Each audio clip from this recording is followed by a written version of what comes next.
Oke, baik. Assalamualaikum warahmatullahi wabarakatuh. Nama saya Rizal Wira Pambudi, siswa dari pembelajaran mesin kelas C, dan kali ini sebagai praktikan saya akan menjelaskan tugas saya yang merupakan tugas mengenai algoritma penerapan algoritma K-means, juga algoritma aglomeratif atau hierarchical clustering. Nah, oke, tahap pertama kita dari persiapan dulu, yang kita mengimport beberapa library yang penting. Sebenarnya nanti juga seiring proses kita akan mempersiapkan library lain, tapi kita siapkan yang dasar-dasarnya dulu. Nah, kebetulan di sini ada yang lain juga, yaitu DTM-SDT. DT ini kita gunakan di RFM. Nah, ini kita dulu datanya. Nah, kenapa kita pakai encoding ini? Karena pakai encoding biasa dia tidak bisa memproses simbol Consterling, karena simbol Consterling ini dia jadi simbol yang beda ya, tidak bisa diidentifikasi, makanya dia pakai encoding yang lain. Oke, sekarang saya ingin menjelaskan datasetnya dulu. Pertama dari judulnya adalah equality data extract transactions from Kaggle. Nah, jadi ini dataset dapatnya dari Kaggle, tapi sebenarnya ini data dari UCI, cuma dari UCI ini diteruskan ke Kaggle. Nah, dari ini menjelaskan mengenai dari penjualan beberapa retail di UK. Itu kan ada barang-barang gitu ya. Nah, barang-barang ini bersifat proprietary ya. Jadi ada orang yang beli buat pribadi, ada orang yang buat beli perusahaan. Sehingga ya itu jadi challenge tersendiri. Jadi kita mau mengkategorikan di sini sebenarnya ini ada beberapa kelompok gitu yang beli buat pribadi, ada yang buat perusahaan juga gitu. Nah, untuk tahunnya ini diambil di tahun 2010-2011. Tentunya ini data yang real ya, bukan data yang fake.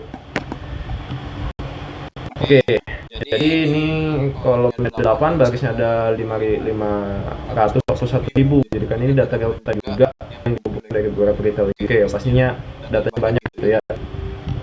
Ini juga ada headnya seperti ini. Ini ya barang sehari-hari ya. Ada lentera, ada coat hanger, water bottle. Nah, jadi kita mulai dulu nih untuk proses data cleaningnya.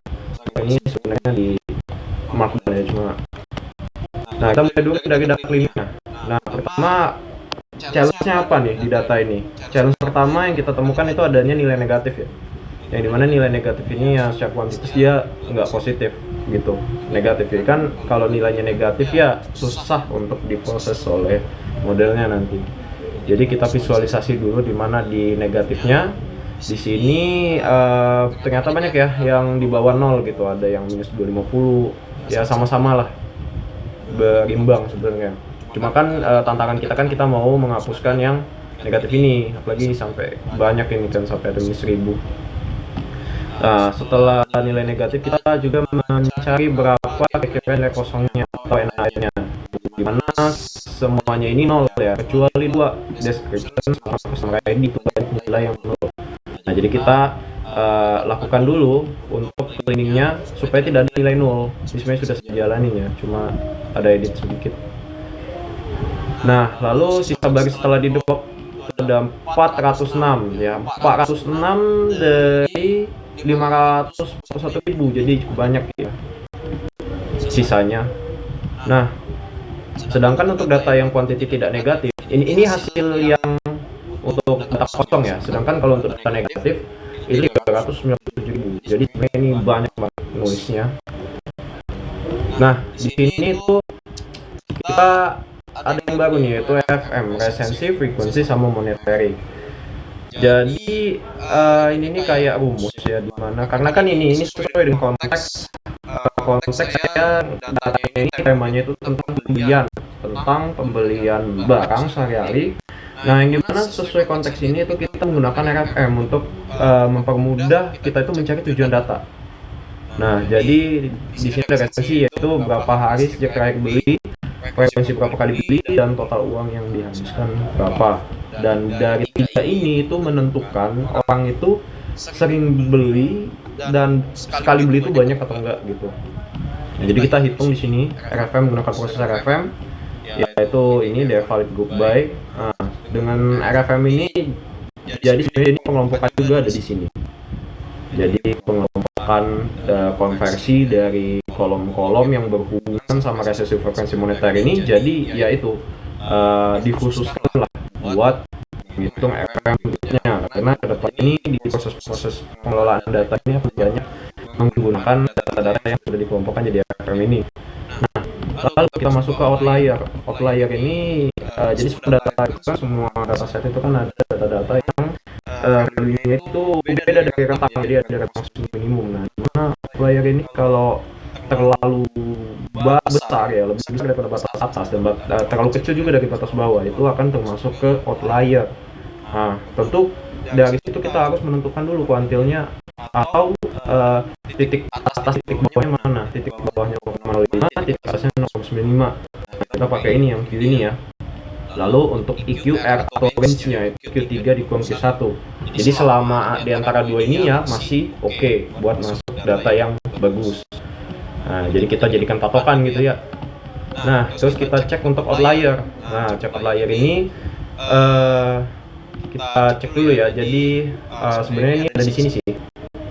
Ada di sini. Sebenarnya ini mau execute, cuma sekalian aja kita compare dengan data yang setelah di cleaning. Nah, jadi cleaningnya kan sudah tadi ya, outlier udah, proses apply sudah di sini. Jadi kita langsung aja review hasilnya. Yang dimana ini kalau kita lihat yang data mentahnya kayak gini, yang data setelahnya tuh kayak gini. Jadi ya awalnya kan ada minus ya, sekarang udah nggak ada lagi karena tadi udah kita lakukan negative value. Dan untuk data-data outlier yang ini adalah yang masuk tadi yang di dalam range-nya. Dan ternyata datanya itu banyak yang disortir ya, dari padat ini jadi kecil seperti ini. Nah, di sini jadi kita ini negative value ya, sorry, ini bukan outlier. Nah, ini outlier-nya ini. Jadi negative value ini sangat efisien ya, buktinya semuanya langsung dihapus tuh. Terus outlier sama RFM. Nah, ini Sultan. Ada Sultan ini kayaknya orang yang dia itu pembeliannya itu terlalu gede gitu. Makanya saya namain Sultan di sini. Jadi RFM-nya itu kalau habis dihitung tuh jumlahnya ternyata terlalu tinggi. Contoh ikan sampai 3.000. Nah, sayangnya yang seperti di atas 3.000 itu sedikit. Sedangkan kalau di sini, nah kan banyak nih, lebih ketahuan. Jadi di sini ini timpang datanya. Timpang gara-gara apa? Gara-gara lain ini. Nah, kalau di sini ya kita lebih ngeratain lah, jadi kita bisa lihat yang lain juga tuh kelihatan. Kalau di sini kan udah nggak kelihatan lagi ya, karena range-nya sudah sangat jauh gitu. Kalau kita plotting dalam grafik. Nah, kalau di sini karena range-nya masih wajar ya, jadi kita bisa lihat nih lebih jelas melihatnya ternyata berapa total belanja yang dilakukan dalam value-nya yang masih di rentang segini gitu. Oke, dan itu proses cleaning. Sekarang kita masuk proses explanatory data analysis. Nah, pertama ini sebenarnya lebih ke spesifik RFM, bukan di pembelajaran umum ya. Jadi kalau kita pakai RFM, kita pakai univariate analysis di sini. Karena fungsi dari univariate ini kita lihat RFM ini skewed atau enggak. Itu ya ada beda data gitu loh. Jadi ini RFM fix, hasil RFM sebelumnya. Nah, langsung aja lah ya. Jadi di sini katanya ini resesi frekuensi moneter. Ini yang makanya tadi kita group jadi 3 gitu. Nah, kalau RFM ini hari terakhir beli ya seperti ini ya kalnya ya. Yang dimana yang beli sangat ini ya, hari terakhir beli itu ya itu banyak tuh hari gitu. Ya di awal-awal lah kebetulan rame. Nah, distribusi frekuensi, jumlah transaksi sama total uang, total belanjanya. Jadi ya semakin tinggi semakin sedikit pula ya, karena yang sedikit. Oke, itu ya, lanjut. Ini hubungan antar variabel RFM. Nah, di sini itu tujuannya adalah memplot hubungan antara tiga ini, yaitu hubungan resesi ke frekuensi berapa, hubungan frekuensi ke monetary berapa. Ya ini sebenarnya bonus aja sih, jadi ya untuk penjelasannya kurang lebih mirip ya, karena kan ini bentuk grafiknya mirip juga gitu. Dah. Nah, sebenarnya masih masuk ke pembelajaran ya. Jadi kemarin itu kita juga ada hukum tentang correlation yang dimana kita bikin heat map kayak gini. Nah, jadi di sini resensi dan frekuensi itu hubungannya 0,35% gitu. Resensi apa ya? Hari terakhir beli ya. Nah, kita lihat frekuensi aja deh. Hubungan ternyata frekuensi sama moneter itu cukup tinggi 0,68. Kenapa ya? Karena semakin sering orang beli, kadang orang yang sudah yakin itu udah sering beli, spendingnya gede lah, jadi kayak gitu lah. Sedangkan kaitannya dengan resensi itu nggak terlalu, karena ya orang yang beli terakhir kan belum tentu yang sering beli gitu. Contohnya dari situ aja. Nah, Keynes cluster nih, pertama kita pakai Keynes dulu sebelum masuk ke hierarchy. Nah, kalau di sini kita masih pakai dendrogram ya. Di sini kita pakai scalar, salah satu alat yang sudah di scalar ini. Nah, kita bisa dapat nih points antara RFM-nya itu. Makanya tadi ini mostly kita pakai RFM di sini. Gitu. Nah, ini ilmu metode. Jadi ilmu metode ini jujur, sebenarnya di kelas jujur aja nih, belum dipelajari kayaknya. Jadi ya ini coba-coba aja lah. Nah, jadi ya ini pakai clustering. Ya, kita pakai looping. Jadi dia dari 1 sampai 10 tuh dia ngeloop gitu. Kayaknya apa yang nggak masuk atau ini ya. Nah, ini grafik elbow. Nah, langsung aja ke grafik biar tahu. Sebentar. Nah, di sini nih ada pengelompokan ya. Jadi kita pengelompokan tiga kelompok. Lah, kenapa 3? Karena di sini K-nya saya jadi 3. Gitu. Nah, ini KBS. Kenapa KBS-nya ada di sini? Karena kalau kita lihat grafik di mana tadi ya? Kalau kita lihat di grafik, sebentar, ini kayaknya grafiknya belum keluar nih. Soalnya tadi memang ada grafik. Nah, ini grafik ini. Nah, soalnya di sini di grafik ini kita bisa lihat dari 2 sampai 10 itu kan ada namanya WCSS. WCSS ini ya errornya. Nah, kita nggak bisa ambil yang errornya paling banyak dan paling dikit, dan nggak bisa juga ambil yang 10 ini. Lah, tapi kan errornya sedikit yang 10 ini. Kenapa tidak? Karena ini konteksnya marketing. Gitu. Karena ini menentukan seberapa jumlah kelompok yang kita buat. Kalau kita buat kelompok sampai 10, nanti marketingnya pusing bikin plan marketing sampai 10 kelompok. Nah, jadi kita masuk ke titik tengah yang errornya nggak terlalu gede, tapi masih bisa double lah, masih bisa actionable sama tim marketingnya. Itu kita ambil di 3 di sini nih garis potongnya. Nah, kita ambil di 3 karena ya dari sini ke sini itu kan jauh kan. 3 itu kayak sudah improvement banget ketimbang kita pakai 2 kelompok gitu. 2 kelompok kan belum tentu karena errornya masih gede. Nah, gitu kalau WCSS. Dah, dari situ kita tentukan, karena kita tentukan dari grafiknya kan 3. Nah, kita masukkan ke dalam operasi K-means kita. Jadi nanti dari ini itu akan dicari-cari gitu kelompoknya. Nah, di sini kan karena K-nya kan kita kayak, kalau sepaham saya itu K-means tuh caranya itu kita tentukan titik awal. Jadi K1, K2, K3-nya di mana. Nanti semakin dia dekat dengan kan dia looping ya. Misalnya looping 1 ke awal di mana, di sini. Ntar looping 2, oh ini dekat, jadilah kelompok. Looping lagi, titik pusat K-nya dipindah. Dan gitu terus sampai looping ke ya sampai 10 looping tadi selesai gitu. Titik pusat K-nya akan pindah terus. Nah, di sini ada agglomerative clustering. Nah, agglomerative clustering itu kita menggunakan dendrogram baru. Kalau sebelumnya kita menggunakan modelan ya, dengan kita grafiknya dulu baru menentukan K. Di sini kita melihat K tersebut itu dari dendrogram ini. Dendrogram ini yang menjadi penentu kita itu nyari K-nya berapa. Nah, di sini kita pakai pengukuran Euclidean. Nah, di sini bisa lihat ya, ada beberapa kelompok material yang dibuat. Jadi ada ketidakmiripan. Nah, ini kita cari ketidakmiripan ya. Nah, jadi ketidakmiripan yang akan memisahkan antara kelompok ini. Yang di sini ada subkelompok ya. Tapi yang fokus itu adalah titik ini, titik potong ini. Jadi dari titik potong ini ada berapa yang di atasnya? Ternyata ada 1 yang warna oranye, 2 biru, 3 merah. Nah, ternyata 3 kelompoknya yang mayor, karena ini kan ini paling kecil nih. Nah, kita masuknya ini si K ini yang kita temuin. Nah, ini garisnya makanya. Jadi kita ketemunya di sini 3 mayor gitu. Dah, jadi kita lakukan si eksekusi si model utama clustering tadi, yang dimana ya kita bisa dapat esensinya seperti ini: customer ID, frekuensi, materi, cluster level, dan cluster agu. Oke. Nah, kita scatter plot dulu hasilnya karena prosesnya yang di atas tadi. Sekarang kita scatter plot hasilnya biar lebih jelas.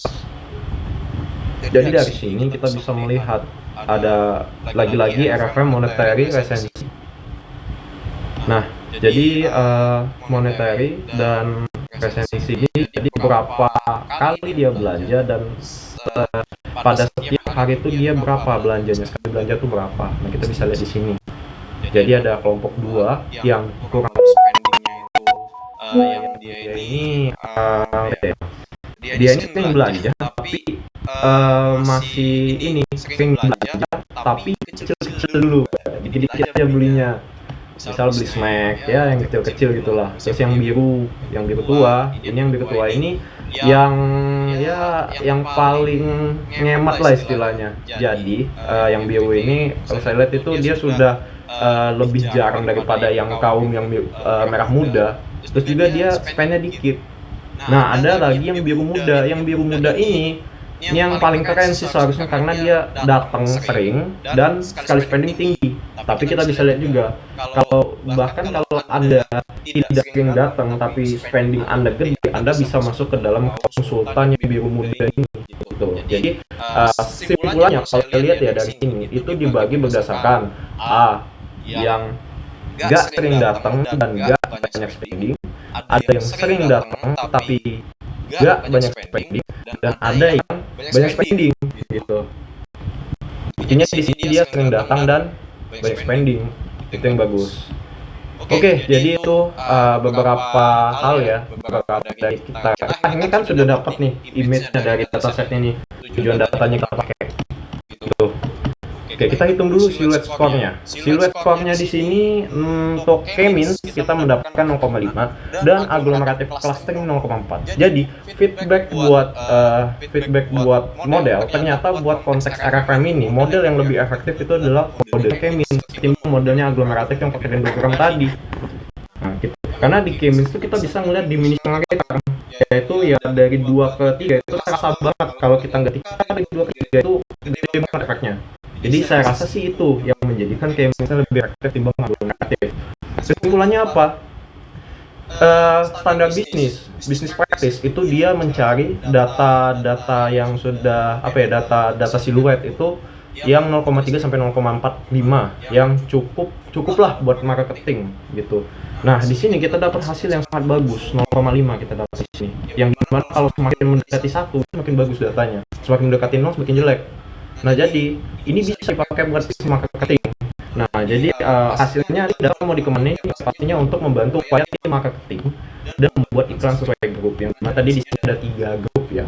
Let's say kalau contoh kita bareng lagi. Misalnya grup di bawah ini yang warna biru nomor kelompok 1 ini, dia akan datang kalau kita tuh bikin promo besar-besaran kayak year end sale, kita potong habis tuh biayanya. Maka kita bisa bikin year end sale yang promo habis-habisan, maka mereka kan yang jarang datang ini akan datang karena harganya sangat terjangkau gitu.